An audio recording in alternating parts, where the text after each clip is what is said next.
Hi everyone, thank you for watching. My name is Eduardo, and this is my presentation for the final project. So, to begin, I am going to be talking about the Formula One and its journey to the top of the stratosphere. So, just a brief history. The Formula One has its origins in the UK from being in the 1940s. There have been several adaptations, such as the Formula 2 and the Formula E, which uses electric vehicles. That began in 2014. The Formula One has grown to become a top attraction for racing in the whole world. It was very tough to get where it is today. The Formula One has had to adjust to the different regulations and countries that host the races.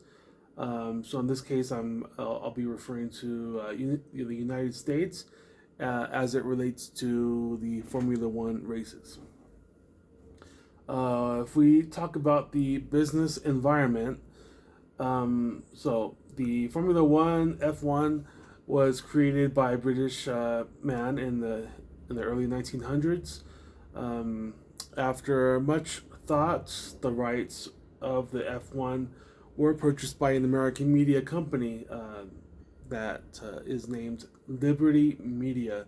They are a big media company. They also own the Atlanta Braves baseball team. Sorry, as well as Sirius XM satellite radio.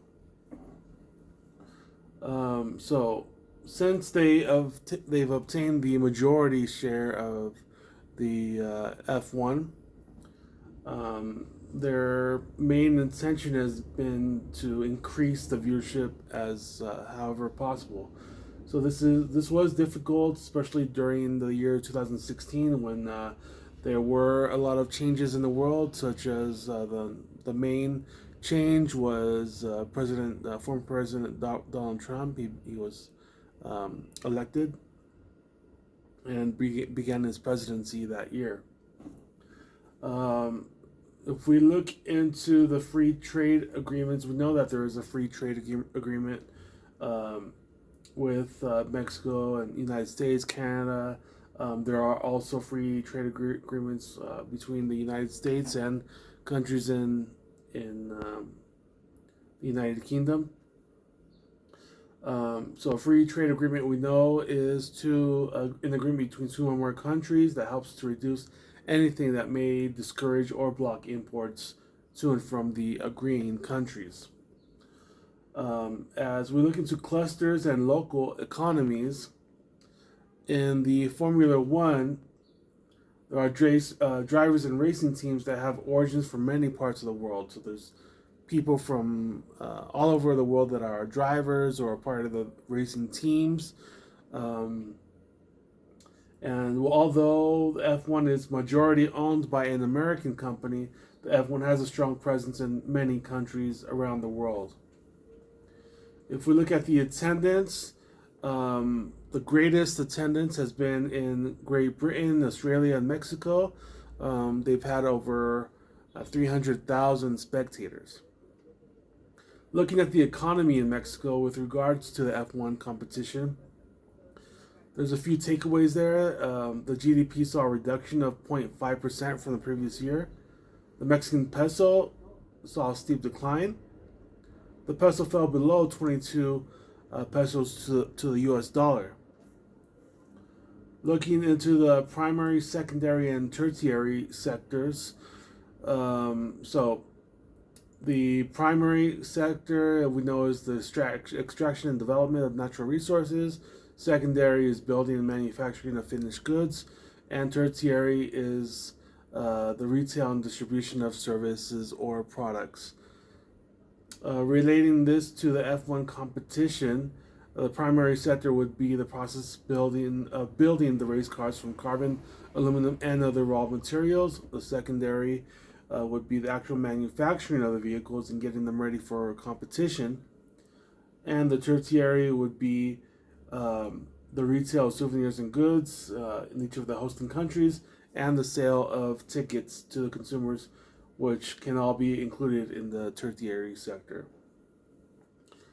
Looking at culture, diversity, and demographics, the F1 competition takes place in many parts of the world. So there's many languages that are spoken, many cultures involved. Looking at the viewership, Mexico City had a very high attendance record of over 300,000 spectators. This was in 2019. The average age for a viewer was about 40 years old, and only 14% of the total fan population was below the age of 25. Financial framework says for a financial framework, the F1 depends on sponsorship, promotion, and broadcasting of their events. The promotion business unit accounted for 30% of the total revenue in 2019. This was a decrease from 34% 2 years before that. Excuse me. Broadcasting accounted for 38% of the total revenue, a 4% growth from 2017. And regarding advertising and sponsorship, it remained around the same for the last few years. For politics and policies, there are certain politics and policies that affect the general management of the different race teams and their drivers. There are budget caps that they need to adhere to. But although there are these limitations, the F1 is also looking at ways to make the sport more attractive to fans of all ages. Conclusion, the F1 is an amazing sport. Me, myself, I'm not really a fan, but I know that a lot of people do enjoy the sport. It's interesting, and it was good to look into this activity. So, thank you for your time, and have a good afternoon.